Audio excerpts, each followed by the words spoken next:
I think the time that I felt the least connected was around the time that I started figuring out my gender identity.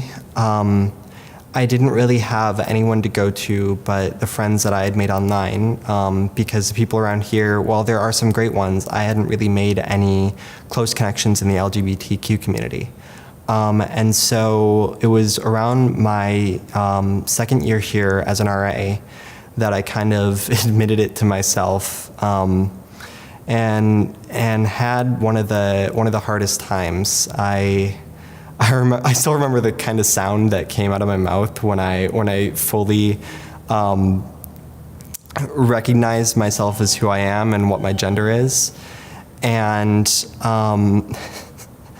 it's one that I've not made sense, but the closest I would compare it to is something like Irish keening, where it's just this inordinately loud sort of sound that came out of me that I've never replicated and never hope to, because I know it's only going to happen in grief. But at the same time, it was very much a sort of emotional outpouring and this sort of recognition of, this is who I am, this explains so much about myself.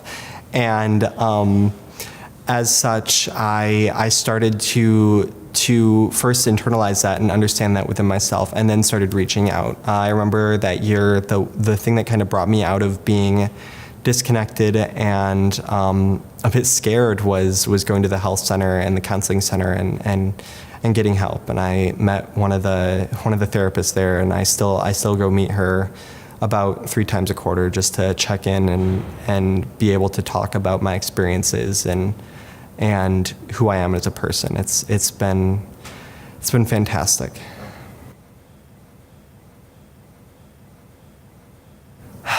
What I wish people knew was that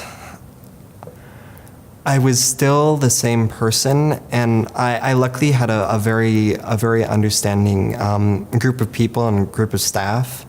I think the hardest part was being able to come out and say it to people, which was kind of caused by this anxiety. There's still this overwhelming anxiety about correcting people over pronouns, and that's one of the things that I really wish we'd have more visibility of on campus is pronoun usage and just normalizing introductions with pronouns, having a way that they're visible, just that everyone has them, so that it's not like individuals are singled out and trans people don't have to come out to their professors every single time they have a new class. My hope for Cal Poly is that we put words into action.